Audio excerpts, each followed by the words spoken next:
নয়, অনলাইনের বদৌলতে 28 অক্টোবরে যে মর্মান্তিক ঘটনা ঘটিয়েছিল, ফ্যাসিস্ট সরকার, আওয়ামী লীগ সরকার এবং তার পেটুয়া বাহিনী, খুনি বাহিনী, সারা দুনিয়ার মানুষ সেদিনকে দেখেছিল। অনেকে এই দৃশ্য দেখতে না পেরে অনেকে তার জীবনে অনেক ধরনের দুর্ঘটনা ঘটিয়েছে বলে আমরা জানতে পেরেছি। প্রিয় ভাইরা, আজকের এই দিনে প্রথম যে দাবি আপনাদের কাছে, আপনাদের মাধ্যমে সরকারের কাছে বলতে চাই, শেখ হাসিনা এই মামলাকে মেরে ফেলেছে, এই মৃত মামলাকে আবার পুনরুজ্জীবন করতে হবে এবং যথোপযুক্ত কায়দায় তার বিচার করতে হবে। আমরা পরিষ্কার বলতে চাই, যারা তার নিজের মামলাকে নিজেই প্রত্যাহার করে নেয়, এটাকে মৃত করে দেয়, এটা প্রমাণ করে যে সে অপরাধী বলেই সেটা সে মৃত্যু করেছে। যদি সে অপরাধী না হতো তাহলে এটা সে কখনোই মামলাকে প্রত্যাহার করতো না।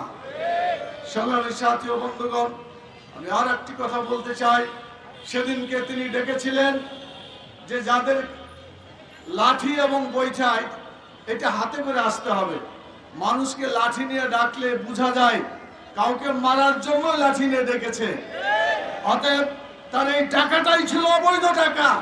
এটা কোনো গণতান্ত্রিক আন্দোলন ছিল না, মানুষ হত্যা করার আন্দোলন ছিল সেটা। সারা দুনিয়া এটা দেখেছে, এখনো টেলিভিশনে সেই রেকর্ড করা আছে, আপনারা দেখতে পারবেন। আমরা পরিষ্কার করে বলতে চাই, ফ্যাসিস্ট সরকারের যারা এই সমস্ত কাজে জড়িত ছিল, মানুষকে শুধু মেরে তারা থামে নাই, লাশের উপরে নৃত্য করার দৃশ্য পৃথিবীর ইতিহাসে আর দেখা যায় নাই, বাংলাদেশে দেখা গেছে সেদিন।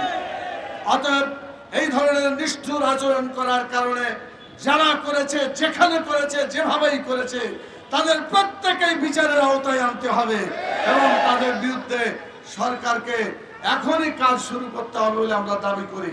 এটা বিলম্ব করার কোনো সুযোগ নাই। 28 অক্টোবর আসছে, 28 অক্টোবর তাদের পতনের ডাক দিয়ে যাচ্ছে। সারা দুনিয়াতে যারা খুন করে, খুনি লোক থাকে, এই খুনিদেরকে পৃথিবীতে বাঁচার কোনো সুযোগ দেওয়া যায় না। আল্লাহ তাআলা কোরআন মাজিদে বলেছেন, অন্যায় ভাবে যদি কেউ হত্যা করে তাহলে তাকে তোমরা হত্যা করো। এটাকে বলা হয়েছে কিসাস। কি বলা হয়েছে? কিসাস। এই কিসাসের আইন কোরআন দিয়েছে, এই আইন বাংলাদেশে চালু করতে হবে, তাহলে বাংলাদেশে আর কোনো অন্যায় খুনের ঘটনা ঘটতে পারবে না। প্রিয় ভাইরা, আমি কথা লম্বা করতে চাই না। আজকে প্রতিবাদের সময়, আজকে আমরা চেয়েছি বাংলাদেশ একটা সুন্দর দেশে পরিণত হোক, যেখানে মানুষ তার নিজের ভোট নিজে দিবে এবং যাকে খুশি তাকে দিবে। তারা অতীতে যেটা করেছিল, আমার ভোট আমি দিব, অন্যের ভোটও সে দিব, অপরের ভোটও তারা দিবে, এই অধিকার তারা নিয়েছিল। প্রিয় ভাইরা, এই অধিকার যাতে আর না থাকতে পারে, নিজের ভোট আমরা নিজে দিতে পারি এবং যোগ্য লোককে দিতে পারি, সে অবস্থা নিতে হবে। সেই জন্য আমরা 5 দফা দাবি করেছি। জুলাই যে বিপ্লব হয়েছে, এই জুলাইয়ের যে সনদ ঘোষণা করা হয়েছে, এই সনদকে সাংবিধানিকভাবে এবং রাষ্ট্রীয়ভাবে এটাকে যদি প্রতিষ্ঠিত করা না হয়, ভবিষ্যতে কোনো স্বৈরাচার আবার আবির্ভাব হলে এই জুলাই যারা এই আন্দোলন করেছে তাদের বিরুদ্ধে আবার কোনো দুর্ঘটনা ঘটাতে পারে। সেই জন্য আমরা বলতে চাই, অনতি বিলম্বে নভেম্বরের মধ্যে আমরা চেয়েছি এটা করতে হবে। এর জন্য যদি কেউ বিরোধিতা করে তাহলে গণভোট দিতে হবে। আমি আপনাদের জিজ্ঞেস করতে চাই, গণভোট হলো সব মানুষ যে ভোট দিয়ে যেতে চায়, সেটাই তো গণভোট। তাহলে গণভোটকে ভয় করা উচিত? যারা গণভোটকে ভয় করে তারা গণতন্ত্র মানে না, মানুষের অধিকার স্বীকার করতে চায় না, তারা দলীয় স্বার্থকে চরিতার্থ করতে চায়। সেজন্য বলবো, দলমত, জাতি, ধর্ম, বর্ণ নির্বিশেষে অবশ্যই গণভোটের দাবিকে বাস্তবায়ন করতে হবে। সেজন্য আমরা আজকে সারা দেশব্যাপী আন্দোলন, এই কর্মসূচি চলছে। আজকে কর্মসূচির পরে আবার দ্বিতীয় ধাপে আরো কর্মসূচি আজকে আসবে ইনশাআল্লাহ।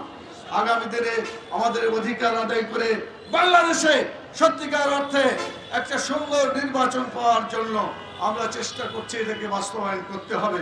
প্রিয় ভাইয়েরা, আপনারা কষ্ট করেছেন, আরো কিছুদিন কষ্ট করেন। আমরা বিশ্বাস করি আজ হোক কাল হোক, জামাত ইসলামী দাবি করে পরের দিন হলো এটা বাস্তবায়িত হয়। আপনাদের আপনাদের মনে আছে কেয়ারটেকার সরকার তারা মানতে চায়নি, তারা বলেছিল পাগল আর শিশু ছাড়া কেউ এটা বিশ্বাস করে না। কথা ঠিক কিনা? আমি বলি সেই পাগল শিশু চলে গেছে, সকল মানুষ বিশ্বাস করেছে, সংবিধানের অন্তর্ভুক্ত পর্যন্ত হয়েছে। কথা ঠিক কিনা বলে? আজকে জাতীয় দাবিতে এই নির্বাচন হচ্ছে। ঠিক একইভাবে আজকে আমরা বলেছি পিআর পদ্ধতিতে নির্বাচন করতে হবে, যে নির্বাচনে টাকার এবং গুন্ডামির কোনো সুযোগ থাকবে না, সুন্দর একটা নির্বাচন হবে। সেই জন্য এই পিআর পদ্ধতিতে নির্বাচন করার জন্য গণভোট করতে হবে এবং গণভোটের মাধ্যমে এদেশে সত্যিকার একটি সুখী সমৃদ্ধশালী দেশকে আমরা করতে পারবো ইনশাআল্লাহ।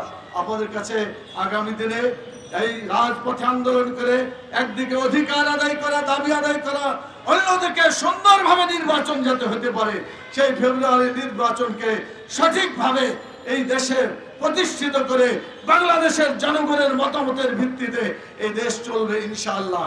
এবং সকল দলকে জনগণ দেখেছে, একটা দল দেখা বাদ আছে, সেটাই বাংলাদেশ জামাত ইসলামী। কথা ঠিক আছে?